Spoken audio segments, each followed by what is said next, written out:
नमस्कार दोस्तों, स्वागत है आप सभी का आपके अपने YouTube channel Shri Ram classes में। और दोस्तों, कलाम अकेडमी सीकर की ओर से 5 सितंबर 2021 को रविवार के दिन पूरे राजस्थान भर में आयोजित कलाम प्री रीट 2.0 का आयोजन करवाया गया था, जिसमें लेवल 2 के लिए फर्स्ट पारी में बाल विकास के 30 प्रश्न पूछे गए थे। तो उस 30 ही प्रश्नों का जो आंसर की आपके सामने है। इससे पहले मैंने लेवल फर्स्ट की आंसर की अपलोड कर दी है, आप चैनल पर वीडियो में जाके देख सकते हैं या फिर नीचे डिस्क्रिप्शन बॉक्स में आपको लिंक मिल जाएगा। तो चलिए इस वीडियो को हम शुरू करते हैं। बाल विकास के 30 प्रश्नों के आंसर की मिलान करते हैं। तो ये कलाम अकेडमी का पूरा पेपर है, जिसमें बाल विकास के 30 प्रश्न पूछे गए थे। प्रश्न संख्या 1 वो इस प्रकार है। बांडुरा के अनुसार प्रेक्षण अधिगम में विभिन्न प्रक्रियाएं शामिल है जो एक निश्चित क्रम का अनुसरण करती हैं। उनका सही क्रम क्या है? अवधान प्रक्रिया, समृद्धि या प्रतिधारणा, अनुकूलन या फिर जो उत्पाद, और चौथा है इसमें अभिप्रेरणा। तो इसका जो क्रम है वो बांडुरा ने जो प्रेक्षण के अधिगम दिए थे वो इसमें सबसे पहले अवधान बताया, उसके बाद में समृद्धि को बताया, फिर उसके बाद में अनुकरण, और अंतिम जो आता है वो अभिप्रेरणा थी। यानी कि 1 2 3 4 ये जो क्रम है वो इसमें सही है। सबसे पहले क्या आता है? अवधान। तो सबसे पहले अवधान केवल फर्स्ट वाला ऑप्शन में, इसलिए हमारा उत्तर हो जाएगा पहला ही ऑप्शन 1 2 3 4। ये बाकी सब क्रम वाइज दिए गए हैं। दूसरा प्रश्न, शिक्षा का अधिकार अधिनियम 2009 के अनुसार एक शिक्षक का उत्तरदायित्व यह नहीं है। फर्स्ट ऑप्शन है विद्यालय में उपस्थित होने में नियमितता। बी ऑप्शन है विनिर्दिष्ट समय के भीतर संपूर्ण पाठ्यक्रम पूरा करना। सी ऑप्शन है माता पिता शिक्षकों के साथ नियमित बैठक कर बालकों की शिक्षण प्रगति से अवगत कराना। और डी ऑप्शन है पाठ्यक्रम का निर्माण एवं निर्धारण करना। तो ये जो चौथा ऑप्शन है कि पाठ्यक्रम का निर्माण एवं निर्धारण, ये एक शिक्षक का उत्तरदायित्व नहीं है आरटी 2009 के अनुसार। प्रश्न संख्या 3, विकास के सिद्धांतों के विषय में कौन सा कथन गलत है? विकास वंशानुगतता और वातावरण के बीच अनोन्य क्रिया से होता है। बी ऑप्शन है विकास परिपक्वन और अधिगम पर आधारित है। विकास केवल परिमाणात्मक प्रक्रिया है जिसका मापन किया जा सकता है, और प्रत्येक बालक विकास के सभी चरणों से गुजरता है और फिर भी उनमें व्यक्तिगत भिन्नताएं बहुत होती हैं। तो इसका जो सी ऑप्शन है कि विकास केवल परिमाणात्मक नहीं होता है, ये परिमाणात्मक के साथ में गुणात्मक भी होता है। ठीक है, तो ये इसमें जो गलत हो जाएगा, बाकी तीनों ही सही है। चौथा प्रश्न है उत्तर बाल्यावस्था की विशेषता नहीं है। उत्तर बाल्यकाल की इनमें से कौन सी विशेषता नहीं है? फर्स्ट ऑप्शन है इसमें इस अवस्था में बालक सभी आवश्यक मानसिक शक्तियों से संपन्न होता है किंतु शब्द भंडार सीमित रहता है। बी ऑप्शन है शारीरिक या मानसिक अस्थिरता का समय होता है जिसमें बालक कल्पना लोक में विचरण करता है। इस काल में बालक नई खोज करने और घूमने की प्रवृत्ति अधिक बढ़ जाती है और इस अवस्था को खेलने की अवस्था के नाम से जाना जाता है। जो बी ऑप्शन इसमें दिया गया है कि इसमें शारीरिक और मानसिक अस्थिरता का समय आता है, तो ये स्थिरता का समय होता है। और इसमें जो कल्पना लोक में विचरण बाल्यावस्था में नहीं करता, ये किशोरावस्था में करता है। तो ये बी वाला ऑप्शन इसमें सही हो जाएगा। पांचवा प्रश्न है राष्ट्रीय पाठ्यचर्या की रूपरेखा 2005 के संदर्भ में किस कथन से आप असहमत हैं? फर्स्ट ऑप्शन है विद्यार्थी अपने अनुभव के आधार पर अपने ज्ञान की रचना करते हैं। रचनात्मक परिप्रेक्ष्य यह संकेत देता है कि हर विद्यार्थी व्यक्तिगत और सामाजिक तौर पर अर्थ निर्माण करता है। और सी ऑप्शन है रचनात्मक और जटिल कार्य करने के लिए आवश्यक ज्ञान परिस्थितियों में निहित है। और डी ऑप्शन है रचनात्मक अधिगम की प्रक्रिया एक शिक्षक के इर्द गिर्द घूमती है, इसमें केंद्रीय भूमिका का निर्वहन करता है शिक्षक। तो ये जो चौथा ऑप्शन है इसमें बालक को सेंटर में रख के जो रचनात्मक अधिगम है वो किया जाता है, तो शिक्षक के इर्द गिर्द नहीं घूमती है। एनसीएफ 2005 के अनुसार शिक्षक जो है वो एक सुविधा प्रदाता के रूप में होता है। प्रश्न संख्या 6, निम्नलिखित में से कौन सा क्रियात्मक अनुसंधान से संबंधित नहीं है? फर्स्ट ऑप्शन है यह विद्यालय में व्याप्त रूढ़िवादी वातावरण को समाप्त करने में सहायक है। बी ऑप्शन है इसका कार्य क्षेत्र व्यापक होता है, इसमें व्यापक स्तर पर निर्णय लेने हेतु सूचनाओं का संकलित किया जाता है। और सी ऑप्शन है यह उद्देश्य और उसकी प्रणाली में खुला परिवर्तन पर बल देता है। डी ऑप्शन है कार्यकर्ता वैज्ञानिक ढंग से अपनी समस्याओं का अध्ययन, निर्णय और निर्देशन, सुधार, मूल्यांकन करते हैं। तो कौन सा इसमें से क्रियात्मक अनुसंधान से संबंधित नहीं है? तो बी ऑप्शन है इसका कार्यक्षेत्र व्यापक होता है। इसका कार्यक्षेत्र व्यापक नहीं होता है, ये विद्यालय तक ही सीमित होता है, इसका कार्यक्षेत्र सीमित होता है। नेक्स्ट है राजस्थान में सीखने के प्रतिफल को निर्धारित मापदंडों के साथ किस शैक्षिक सत्र में शामिल किया कर गया? 15-16 में, 16-17-18 में, 18-19 में या 19-20 में? तो ये 2017-18 में जो राजस्थान में जो सीखने का प्रतिफल है उसको राजस्थान में लागू किया गया था। 17-18। आठवां प्रश्न है, बुद्धि को किस योग्यता के रूप में परिभाषित किया जाता है? तो बुद्धि प्रत्यक्षण की योग्यता होती है, सीखने की योग्यता भी होती है, समझने की योग्यता होती है, जानने की योग्यता भी होती है। तो इसका चौथा ऑप्शन है ABCD यानी कि 1 2 3 4, ये अपना जो सही उत्तर होगा। प्रश्न संख्या 9, एक प्रविधि जिसमें अनुक्रियाओं का क्रम स्थापित किया जाता है और अंतिम अनुक्रिया के बाद पुरस्कार या लाभ दिलाती है, तत्पश्चात पीछे की ओर कार्य करती है, वह प्रक्रिया क्या कहलाती है? शेपिंग, उद्दीपन नियंत्रण, श्रृंखला और उद्दीपन सामान्यीकरण। तो ये जो प्रक्रिया है इसको शेपिंग के नाम से जाना जाता है। ये स्किनर ने दी थी, ये अवधारणा जो स्किनर के द्वारा दी गई थी। 10वां प्रश्न, इसमें आपको मैच करना है, मिलान करना है सूची 1 को सूची 2 से। इसमें दिया गया है मानसिक आयु, बुद्धिलब्धि, मानसिक परीक्षण और चतुष्टय समीकरण।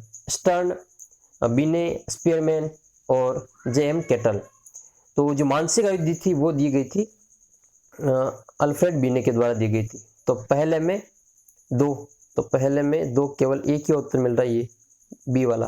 दूसरे में जो बी है बुद्धिलब्धि वो विलियम स्टर्न के द्वारा दी गई थी, दूसरे में 1। ये केवल एक ही ऑप्शन में मिल रहा है, तो अपना ये उत्तर हो जाएगा बी वाला। ये जो दूसरा ऑप्शन है वो अपना उत्तर हो जाएगा बी वाला, इसमें जो बी सही है। यानी कि मानसिक आयु अल्फ्रेड बिने, बुद्धिलब्धि विलियम स्टर्न, मानसिक परीक्षण ये केटल के द्वारा दिया गया था और चतुष्टय समीकरण स्पीयरमैन के द्वारा दिया गया था। तो जो दूसरा ऑप्शन है बी वाला वो इसमें सही हो जाएगा। 11वां प्रश्न है, किस अवस्था को अभिप्रेरणा की सर्वोत्तम अवस्था के रूप में समझा जाता है? अंतर्निहित में कमी आना, जिसका उद्देश्य जैविक आवश्यकता को पूरा करना, जिसमें जीव को कार्य करने में ऊर्जा मिलती है, और डी ऑप्शन है जिससे ऊर्जा मिलती है और व्यवहार को दिशा मिलती है। तो इसका जो करेक्ट आंसर है वो ऑप्शन नंबर डी हो जाएगा। अभिप्रेरणा की जो सर्वोत्तम अवस्था है वो ये है कि इससे ऊर्जा मिलती है और उस व्यवहार को दिशा प्राप्त होती है। 12वां प्रश्न है, फ्राइड के अनुसार माता पिता के आदेश की अवज्ञा जैसे निषेधात्मक व्यवहार किस अवस्था में अत्यधिक प्रकट होता है? तो बुद्धि अवस्था, जेनिटल, मुख्य और लैंगिक। तो इसमें जो बुद्धि अवस्था है और मुख्य अवस्था है ये तो इसमें तो नहीं होगा, ये ऑप्शन नंबर बी और डी में से कोई एक उत्तर। तो इसका जो सही उत्तर है वो है इसमें जेनिटल, जो जेनिटल अवस्था है उसमें ये फ्राइड ने बताया था, ये बी वाला ऑप्शन में जेनिटल जो अवस्था होती है उसमें बालक जो अपने माता पिता के आदेश की अवज्ञा जैसे निषेधात्मक व्यवहार प्रदर्शित करता है। तो करेक्ट आंसर इसमें जेनिटल। 13वां प्रश्न है, पियाजे के अनुसार निम्नलिखित योग्यताओं के उद्भव का सही क्रम क्या है? एकाग्रता, प्रतिज्ञप्ति सोच, अहम केंद्रित व्यवहार और चौथा ऑप्शन है वास्तविकता का मानसिक प्रतिरूपण। इनका कूट है ये हमें बताना है। तो पियाजे के अनुसार सबसे पहले जो एकाग्रता आती, फिर इसके बाद में अहम केंद्रित सोच व्यवहार आता है, फिर इसके बाद में वास्तविकता का मानसिक प्रतिरूपण होता है चौथा, और फिर अंतिम में होते हैं इसमें प्रतिज्ञप्ति सोच। तो करेक्ट आंसर हो जाएगा 1 3 4 2, 1 3 4 2 ऑप्शन नंबर सी। 14वां प्रश्न है, आलपोर्ट के अनुसार व्यक्ति के शील गुणों का सही क्रम कौन सा है? तो आलपोर्ट ने 3 प्रकार के दिए थे, कोऑर्डिनल, सेंट्रल और सेकेंडरी, यानी कि मौलिक, केंद्रीय और गौण। फर्स्ट वाला ऑप्शन इसमें सही हो जाएगा। 15वां प्रश्न, निम्नलिखित में से किसका संबंध आगमनात्मक तर्कणा से है? पहले से अनुमान लगा लेने की योग्यता, बहुत से परीक्षणों से निष्कर्ष निकालना और एक विशेष से दूसरे विशेष का अनुमान लगाना। इस बात का मूल्यांकन की 2 आधार वाक्यों से निष्कर्ष निकलता है। तो आगमनात्मक तर्कणा में क्या होता है, बहुत से परीक्षण होते हैं उसमें से हम निष्कर्ष निकालते हैं, यानी कि उदाहरण से नियम की ओर, ये आगमनात्मक तर्कणा। 16वां प्रश्न, एक छात्र रात में अपने दोस्त की बारात में शामिल होना चाहता है परंतु उसी समय अपने माता पिता के साथ खरीदारी करने भी जाना चाहता है। तो यह स्थिति क्या कहा जाएगी? उपागम उपागम द्वंद्व, परिहार परिहार द्वंद्व, उपागम परिहार द्वंद्व, बहु उपागम परिहार द्वंद्व। तो दोनों ही पॉजिटिव स्थिति है बच्चे के लिए, तो ये दोनों उपागम उपागम द्वंद्व हो जाएगा। ऑप्शन नंबर 1 इसका सही उत्तर हो जाएगा। फर्स्ट ऑप्शन इसका सही उत्तर है। 17वां प्रश्न है, निम्नलिखित में से कौन सी आकलन की विशेषता नहीं है?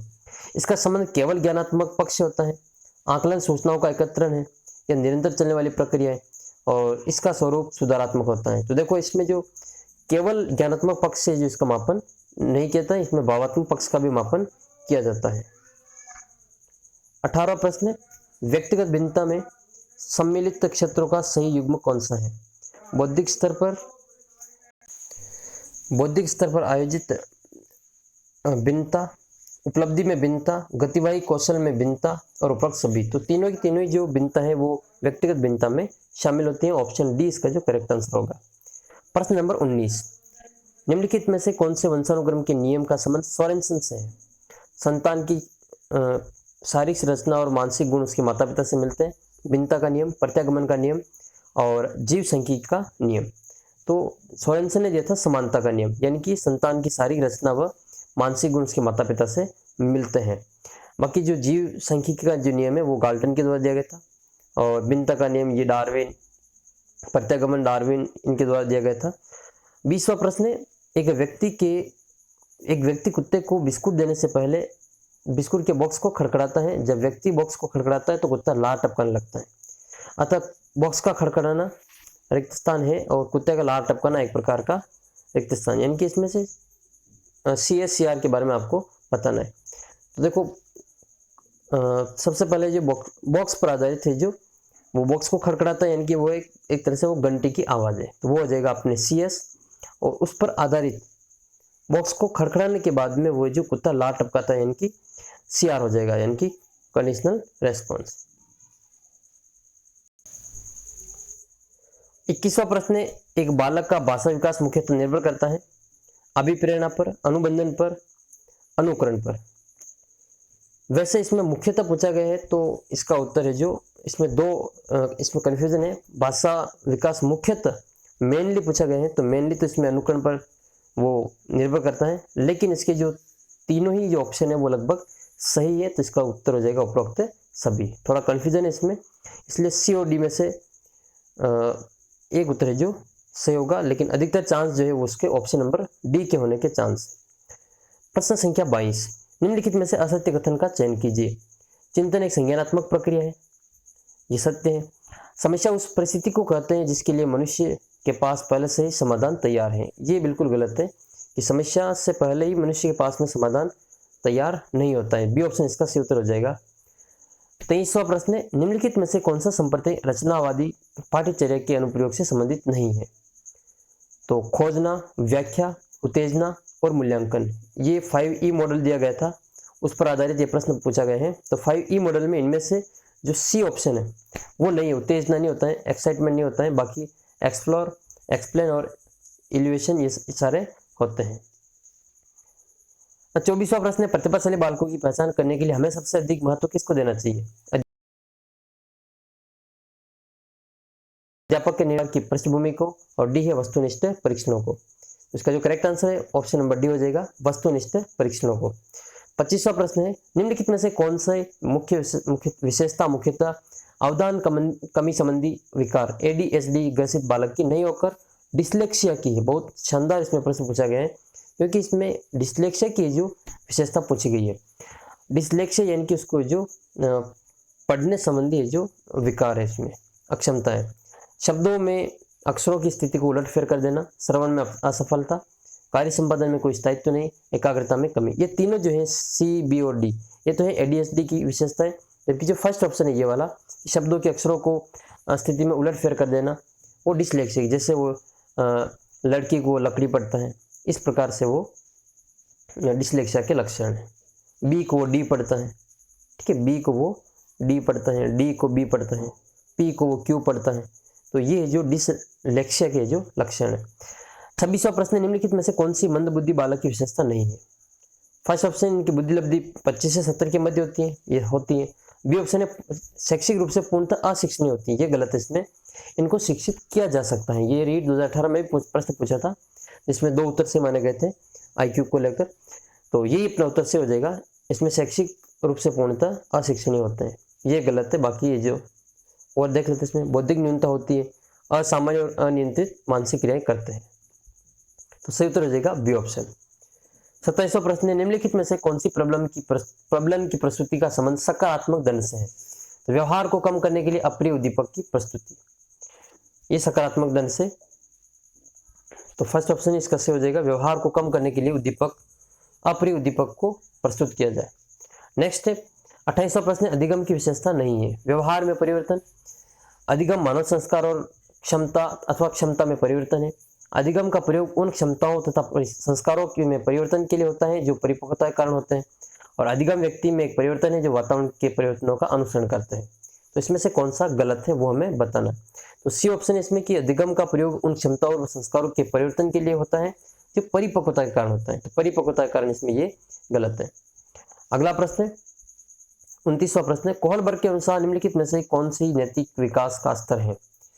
तो ज्ञानात्मक चिंतन काल, पश्च रूढ़िगत नैतिक तर्कना, संवेदीगामक काल, प्रतिकारात्मक न्याय का नैतिक विकास। तो इनमें से जो कौन सी स्तर है वो कोहलबर्ग के द्वारा दिया गया था। तो ये जो दिया गया था वो पश्च रूढ़िगत नैतिक तर्कना, जो बी ऑप्शन है वो दिया गया था पोस्ट कन्वेंशनल मोरलिटी। तो बी ऑप्शन इसका सही हो जाएगा। ठीक है, इसके बाद में आपको ये जो लैंग्वेज फर्स्ट, लैंग्वेज सेकंड और एसएसटी, गणित विज्ञान सभी की जो आंसर की आपको यहाँ मिल जाएगी। आप चैनल के साथ जुड़े रहें और लेवल फर्स्ट वालों के भी सारे के सारे आंसर की आपको अपलोड कर दी जाएगी यहाँ पे। तो आप चैनल के साथ बने रहें और चैनल को सब्सक्राइब जरूर करें। अंतिम प्रश्न है, अधिगम के संप्रत्य निर्माण एवं समस्या समाधान जैसे घटक किसके द्वारा प्रतिपादित किए गए? तो संज्ञानवादी, व्यवहारवादी, प्रतीकवादी, इनमें से कोई नहीं। तो ये कॉग्निटिव जो है वो संपत्ति निर्माण और समस्या समाधान, ये जो है वो संज्ञानवादी से जुड़े हुए हैं, कॉन्सेप्ट फॉर्मेशन और प्रॉब्लम सॉल्विंग। तो करेक्ट आंसर हो जाएगा फर्स्ट ऑप्शन संज्ञानवादी। 30 प्रश्न थे, 30 में से आपके कितने प्रश्न सही हो रहे हैं कमेंट करके जरूर बताएं। अगले वीडियो में हमें जो भाषा फर्स्ट हिंदी के 30 प्रश्नों को हल करेंगे। तो आप चैनल को सब्सक्राइब जरूर करें, साथ ही वीडियो को अपने सभी साथी मित्रों के साथ शेयर जरूर करें। जल्दी मिलते अगले वीडियो में, तब तक आप चैनल को सब्सक्राइब कर लीजिए। बाकी के आंसर की के लिंक वीडियो के डिस्क्रिप्शन बॉक्स में आपको मिल जाएगी।